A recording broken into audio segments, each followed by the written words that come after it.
Yo, what's up? It's your boy Conrete, and I'm right here. It's the real thing.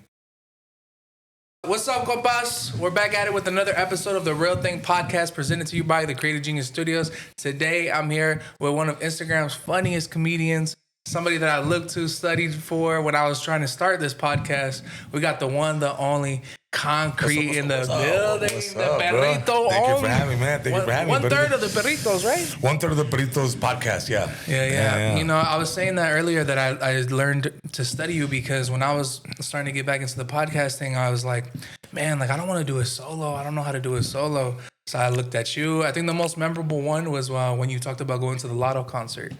And that episode always stuck to me where I was like, okay, I could do it. Like, if you could do it, I could do it. I think that was a solo one that I did, huh? That was when I was doing a solo. Yeah, for sure, man.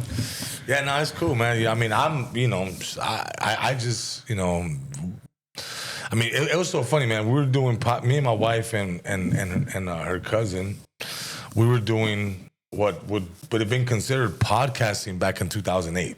Really? Yeah. And we had a bunch of guests, and then at the time it was called internet radio. Mm-hmm. That's what it was literally like. People were calling it internet radio. It's internet radio. And then, so we started, like, you can actually go back and find it. It's called The Land Legacy. And we used to shoot it.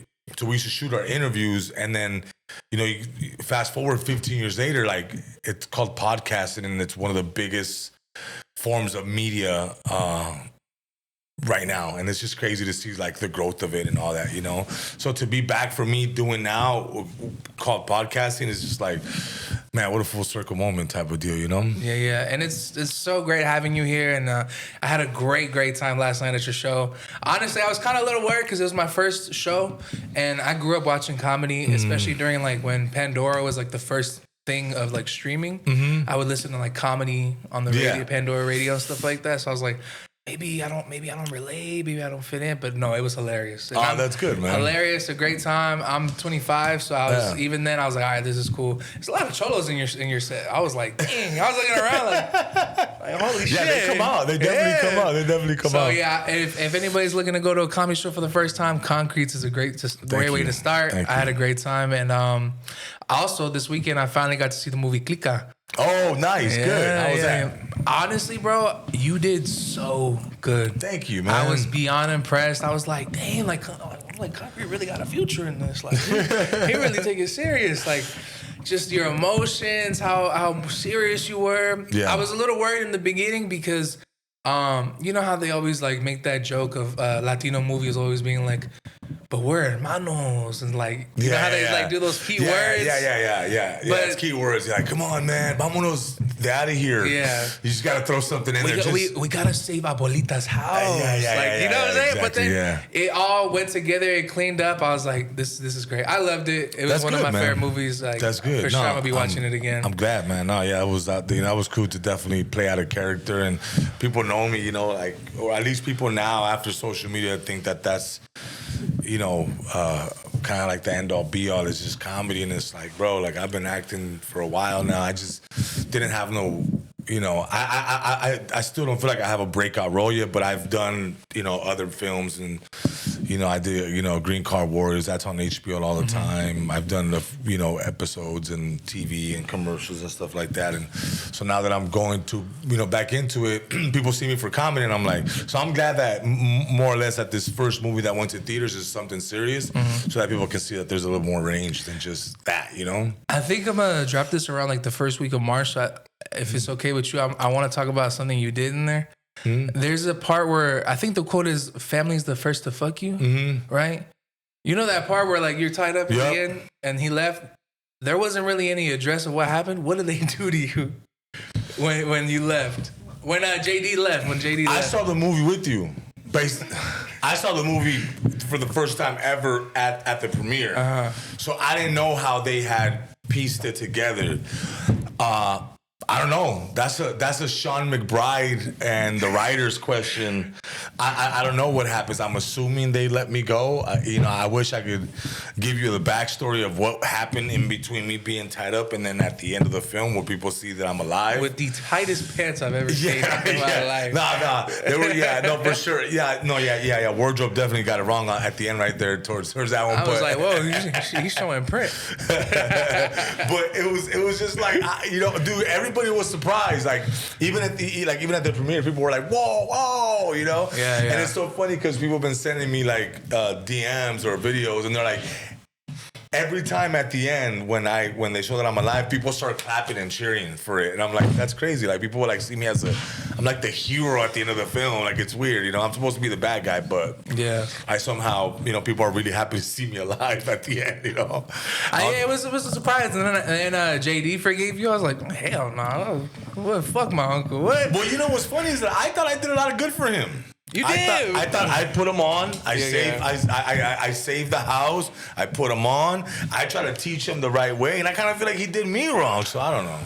Yeah, you did say LA was off limits. He didn't want to listen. He didn't want to listen. But speaking of LA, you're part of the biggest voice in LA radio right now. Oh, thank you, man. You know what I'm saying? Man. I remember there was a part where your spot wasn't secure, and I remember there was a little point where you were gone, and then I was part of the comments like, yo, bring concrete, where's concrete, bring concrete back. How was that process like for you to finally get your rightful seat at the table? You know what, dude, I never saw it as in like me wanting. I mean, dude, I always used to go to Power in the morning. A Power, and when I used to rap, I used to take my CD out there, and I used to wait for like Big DJs to walk out, or anybody, Big or Felly or Kool-Aid or any of those people to walk out of the building, and they would get my CD and they'd be like, wow, dude, you're next. Like, what are you doing out here?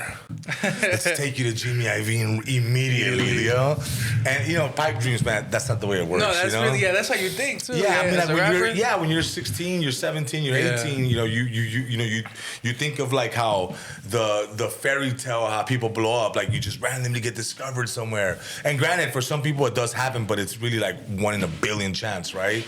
And so I used to go up there, man, and hoping that they would play my record. And eventually, 5 years later, when I was 16, I was doing that. 15, 16, 17, I used to do all that. And, eventually they did end up playing my record. Felly fell playing my joint.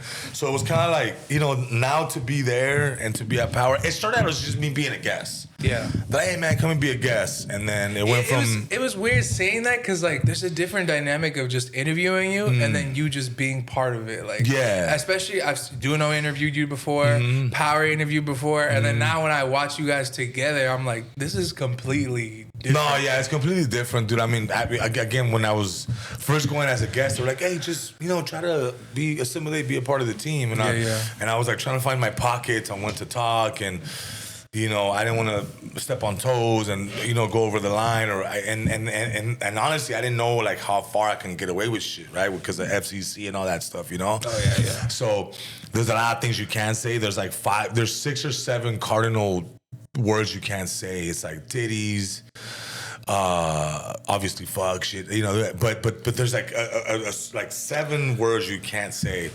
And so I had to learn that very quick. They were hitting the dump button on some words. You can't say like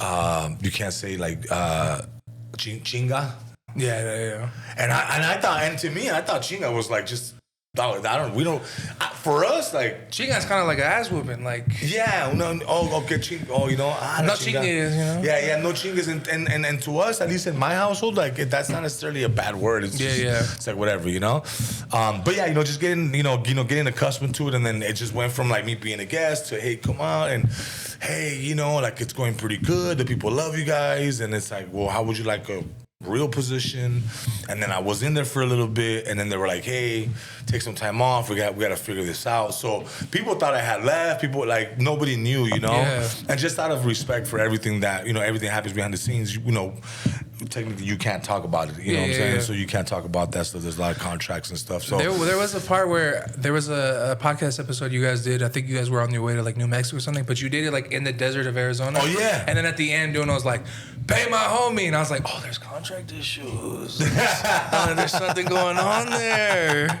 You know what's funny is that people were like pay them, and realistically, bro, like I think it was really never, you know, those, not like the money discussions really never happened. It was just more like I was just doing it because I just fucking loved it, right? Yeah. But once it got serious, then that's when management, and they were like, hey, hold on. Marty, is that Marty over there? Yeah, that's Marty right there. That's the Marty you hear from the pods and all that, you know, the background, you know. Are you still infamous for booking those 4 a.m. flights and all that? Yeah. Really, the same was $60 or something like that, $10. Yeah. I'm a fan. I watch it. No, hey, dude, he'll save for $4 and be like, guys, I saved us $4. We're leaving right after the show. But that's cool though. Yeah, that's man. Cool. So tell me about your relationship with Doknow and Jerry. You know, obviously Doknow is like a really hot topic right now, and honestly, to see your guys' dynamic together, it's one of my favorite pieces of content every week. And I have YouTube Premium, so I get to listen to it at work. So I can't wait to hit the download button every time you guys drop. Yeah. How is that dynamic like? What was tour like for the Perritos Only tour for you? It's like hanging around with your little brother, bro. You know, truthfully, like. I never had a little brother, you know what I'm saying? So to me, it was like you have siblings? No, man, I got 2 sisters. I'm the only boy. Oh, okay. So having Doknow around, and you know, like he's a little brother for that. You're just like you love him, and at times he trips, and at times you want to smack him upside the head, and at times you just want to pop a bottle with them, and you celebrate, and you get mad, and you fight, and just just like anything, bro. Just like that's exactly what it's like. You know, like what happens on the road is that like after a while, if we were just like, fool, just go to your room. I'll go to mine. You know what I'm saying? Yeah. But it's always love, bro. It's always been love. And, like, I learned from him, obviously, bro. Like, I learned from him and, like, what he's doing. He's a workaholic, bro. That dude's a workaholic. He knows what he's doing. He knows what he wants. And he's very successful, perro. It's so funny because me and Doknow had, like, an interaction damn near, like, 5 years ago.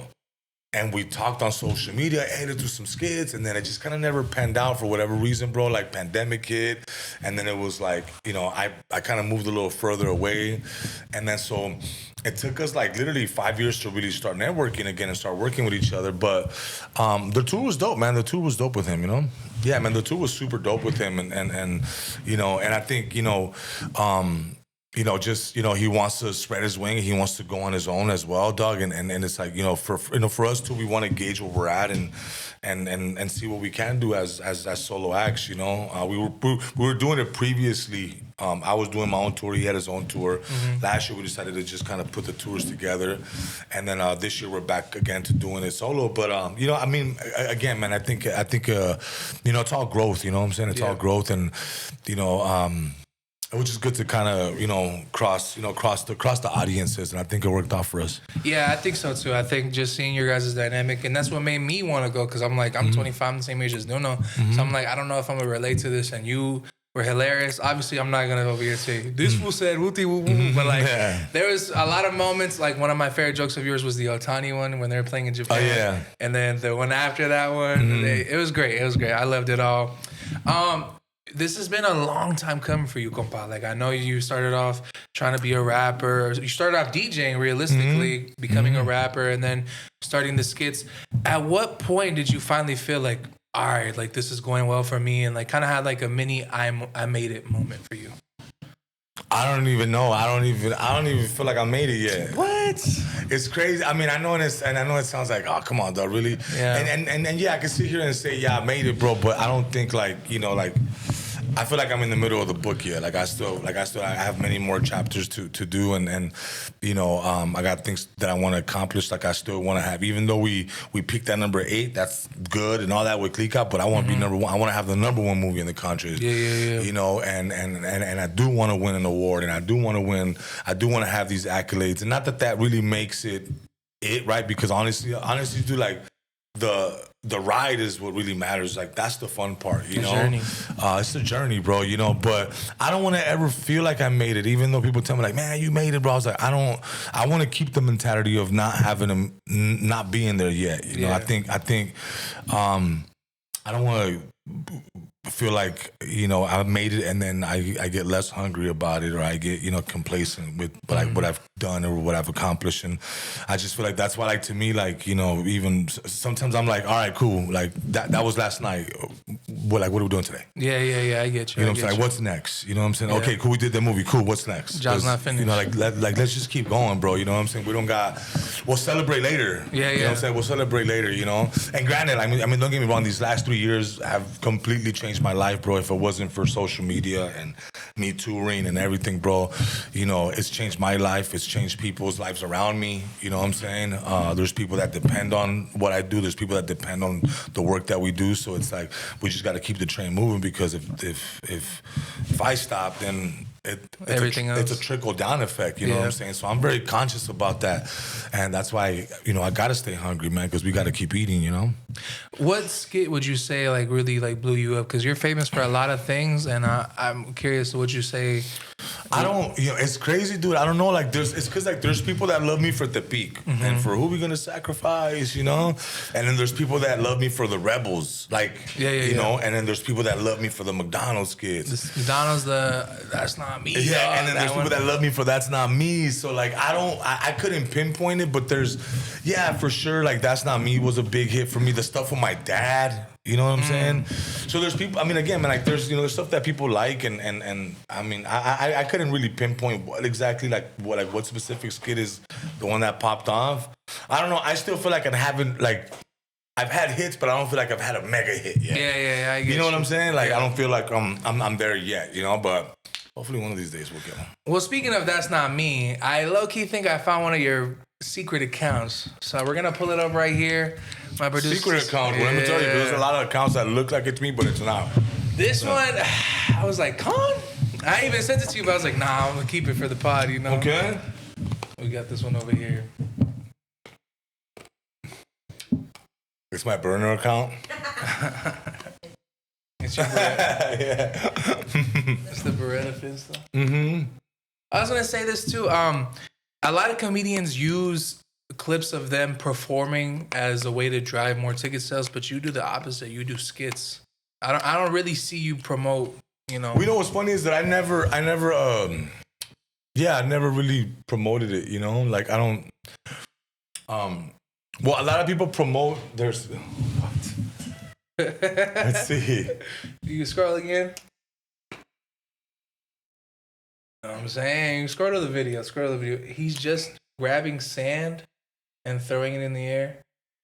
You could zoom in a little. Oh, shit. No, that's not me for sure. I guess it could be, right?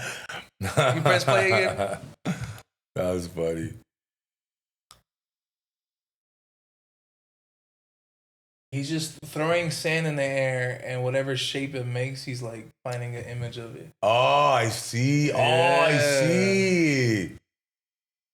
Oh, you know what? I used to do that looking at clouds. Yeah. You know what I'm I do that too. That's good. I got in a car accident doing that one time. I was like, damn, this car kind of looked like Jesus. And then I almost found him. I'm sorry, but you asked me something right before we... Yeah. Why is your method more so trying to do skits rather than promoting, you know, stand-up clips? Because I've seen a few here and there that you've posted, but I know a lot of comedians use the stand-up to drive it. But you're more so the opposite, like where you'll post skits and then at the end you might put the flyer up. Well, it's because I didn't start out doing stand-up. Like a lot of comedians on social media, there were stand-up comedians that went to social media. And then so in order for them to promote what they do, they have to promote their stand-up, right? Me, on the other hand, I didn't do that. I started doing sketches. So I'm a sketch comedy guy. Yeah. I write. I got characters. So that's the basis of my social media, right? And people ask me all the time, like, how come you don't post this shit? Or I'm like, well, because I give you free content every day. Yeah. You don't have to pay. I don't ask you to subscribe. I didn't ask you to donate. I don't ask you to do anything. If anything, I've invested thousands upon thousands of dollars on makeup, wigs, costumes and all this. So all I ask is that if you really want to see me and you really support what I do on social media, then come and buy a ticket to a show. And that's why I don't post it on social media. I'm going to start posting it because now that I have, 3 tours under me, now I can, pull some of the old jokes and pull some of that stuff in the crowd work. But to me, it's like, you're already getting free content. Like, why should I give you the stuff that that you would normally have to pay to go see, you know. And I think to me it's just a hey man, like I give you enough content, free content every day, every month. I mean, I've been doing it consistently for 6 going on 7 years. Never ask for any money, no donations, no subscriptions. It's all completely free. You can come and get your laugh of the day and go about your day. But hey, support the show, man. Come and buy a ticket. And you being a comedian, I feel like you're constantly told to just shut up and dribble. I feel like whenever you speak out about what's going on with our people with ICE, or even you had a solo pod where you're like, Perritos, I think the moon landing was fake. They would say, Concrete, stick to the comedy. How does that make you feel as a comedian and as a person? Well, it's not cool, you know? I mean, again, man, there's more layers to this onion than people just see, you know? And when people love you for something, when people love you for being a sketch comedy guy or a comedian, that's what they expect from you, right? And I've learned to also respect the fact that, yeah, you know what, you're right. You come to me for comedy. And at the same time, when I did speak out on things, people were like, shut the fuck up. Like, we don't want to hear from you, bro. And I'm like, okay, cool. But nonetheless, I still want to help. So then what I started doing is that me and my manager, we came in contact with this lawyer. And we've been quietly behind the scenes. This is probably the first time I ever talk about it on a pod, where we donate money, we give money to the lawyers, and we help people get their papers fixed or their legal work or whatever if they've been arrested. So we try to help out, you know. Yeah. And nobody has to know. It doesn't matter, you know, but the families know. And if we can at least help one person in that family, that can probably change the trajectory of that family for the next 30, 40 years, you know. Do I want to talk about it? Yeah. But at the same time, it's like, you know, you know what I'm saying? You don't go to a dentist for heart surgery. Yeah. You know what I'm saying? And when you come to me, when you go to my pages to laugh, you know what I'm saying? Not to hear political stuff and not to hear other stuff. Do I care? Absolutely I care, bro. But my job is to take you away from the fucked up shit of the world, the reality of it, just for a little bit, even if it's just for that 30 seconds to a minute, you know? And if I could just help people on my own quietly, God knows what I'm doing, bro. I don't need to go out there and broadcast it. At the end of the day, good deeds never go unpunished. So I'd rather just do it quietly and let God take care of the rest, you know? Well, when you talk about doing good deeds, and are you aware whenever you guys do the homie helplines, are you told before you do it or no? What do you mean? Like, you know, hey, tomorrow we're going to talk about this, guys, or hey, we're going to do this. Because there was one part, Cece, can you pull it up? He's bringing up receipts. Yeah. He's bringing up, I like this. He's prepared. I love it. There was a segment where during the holidays, a mother called in and she let everybody know that she couldn't afford Christmas. Oh. And then it was a very deep and sad story. And then the camera panned over to Concrete. And it was just like this funny outfit. If we could just pull it up. Okay. Yeah, I'm down. Let's see it. So here's this mother fighting tears, and not to say you did this shit to be funny, but to me, when I finally saw it, I was like, "What the fuck is he wearing?" And I'm like, "Did they set him up? Did they not let him know, like, hey, we're about to do this?" Or no, it's because you know what is at the homie helpline is only about 40 minutes of the show. The rest is like it's 40 minutes out of 3.5, 4 hours. You know, so I still gotta be funny. You know, and it's hard sometimes because my job on Brown Bag Mornings is to bring the comedic relief, right? And it's really hard, bro, sometimes when people call and they're like, they're crying, and I'm just like, so then I somehow gotta find a way to still make light of it. Yeah. And in a non-disrespectful way where it's still tasteful and it doesn't seem like I'm being a jerk about things, you know? But you wanna be, you know, you wanna find your footing, and you know you gotta learn how to break the ice in those moments. And sometimes I just don't. I just stay quiet, you know, because again, like I said, people don't want to hear the truth. Yeah. You know, I think the one that was like super confusing to me was the one that just dropped, where I think it was Tiffany, where like she hid the fact that she had a kid for 2 years from her suegra, and I was just.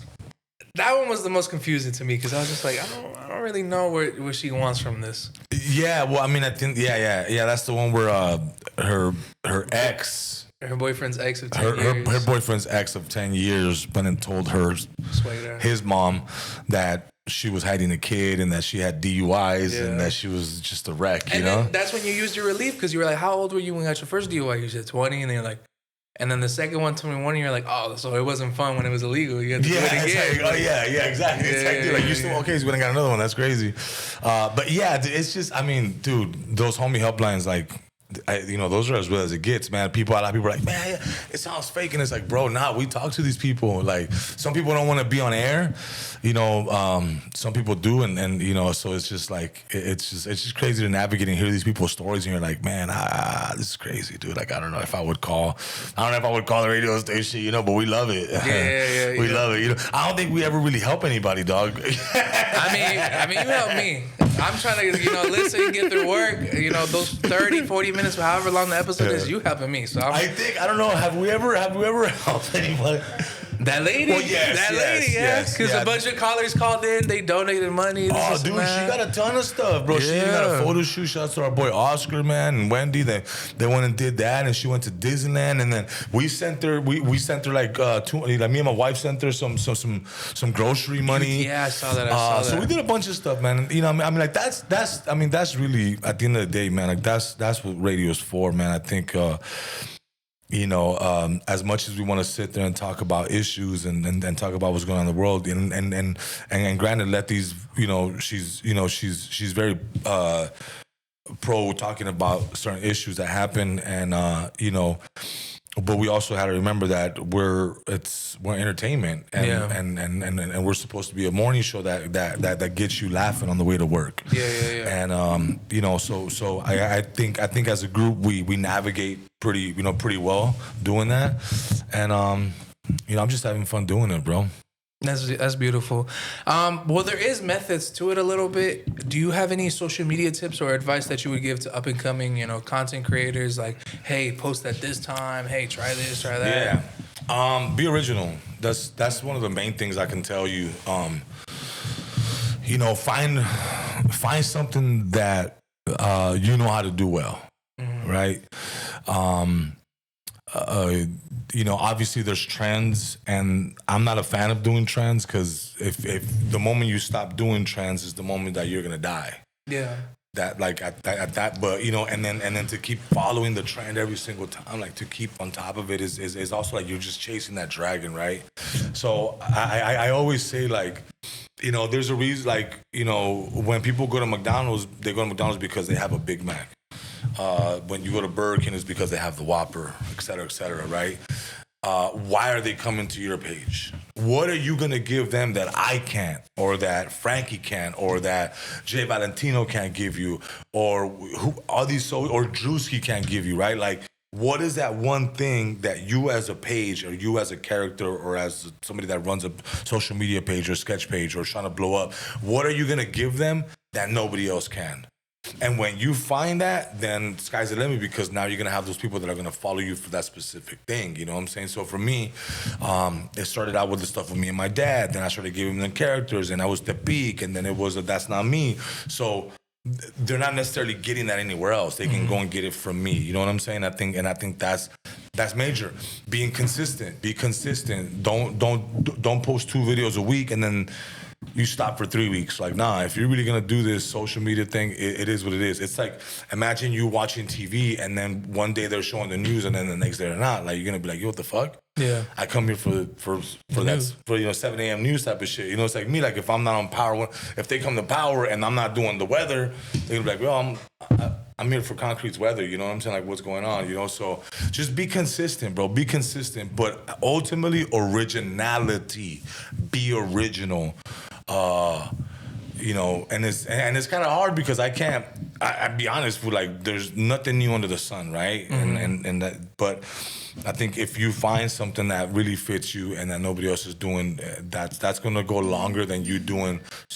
That's gonna go longer than you doing trendy stuff. Trends come and go, and if you do trends, your career is gonna come and go. Yeah. And I think that's where I feel like I've been very successful, because I do stuff that just is for me. I don't do the dancing trends. I don't do none of that stuff. And not that it's bad. I'm just saying, like, to me, that's not me. That's not me. You know what I'm saying? I'd rather do stuff that is I'm building, that people can know me for. and also Tepic is one of them. The Rebels is one of them. The McDonald's skits. I was doing McDonald's skits back in 2018. It just wasn't big because I didn't have that many followers. But I've been doing that from the very jump, from the very, very jump. What else? Yeah, man, just consistency and be original, dude. Mm-hmm. Consistency, originality will take you a long way. Before we head out, I do want to say that you opened up the brand new Laugh Factory over at Horseshoe. Yeah. I have a funny story about that. CC, can you pull up his tour dates? Has nothing to do with that, but no, thank you. When you closed out the Laugh Factory at Tropicana, me and my friends, shout out to Smog, shout out to Michi. I know we don't talk anymore, but you guys did that for me. You guys bought me the ticket because I was going through something. They bought me the ticket. I'll never forget that type of stuff. So shout out to y'all. We're supposed to go, right? I want you to know Nevada is ranked. We're fighting between New Mexico, 49th and 50th in education, like within the whole state. Like we're last place almost. Like, so we buy the tickets to go see Conrete. We get dressed, we get fit, I get haircut, woo woo. We're like, all right, bet, let's go, woo woo. We go January 24th. We go give the tickets. He's like, this is for tomorrow. And then we're like, tomorrow? What the fuck? You said it was today. No, fool, you said it was today. Woo woo. 3 vatos, 6 pairs of eyes. Nobody caught it. It was for the show tomorrow, the last show where you closed out. Mm-hmm. And we just didn't go back the next day. Well, that's you guys just bought tickets for no reason. Well, thank you. Yeah, So, I just wanted to say that. This is your camera right here. Let them know where they can find you. Your tour dates are right here. I'm going to drop it around the first week of March. So For sure. No, man, thank you, man. I'm coming to a city near you. Go ahead and check out the link in bio on my page at Concrete Live. Just go ahead and, check out if I'm coming to a city near you. We got Las Vegas, Coachella, Stockton, Pittsburgh, Boise, Salinas, Merced, Ventura, El Cajon, Riverside, San Luis Obispo, Denver, Modesto, Fresno. We're adding a bunch more, right? But yeah, man, and that's me and Jerry Garcia right there, man. Yeah. So March 7th at Coachella. And I'll be back in Vegas Memorial Day weekend. That's my girlfriend's birthday weekend. Yeah. So they're bringing me back again. So we're gonna be back here, and I'm gonna do some shows. We get to go see No Doubt perform, and then it should be cool. Well, that was great. Thank you so much for coming on. Appreciate you, man. Thank you. This has been another episode of The Real Thing Podcast presented to you by the Creative Genius Studios. I'm your boy, AnVe, a.k.a. Mr. Northtown's Finest, and I'll catch you guys in the next one. Peace out.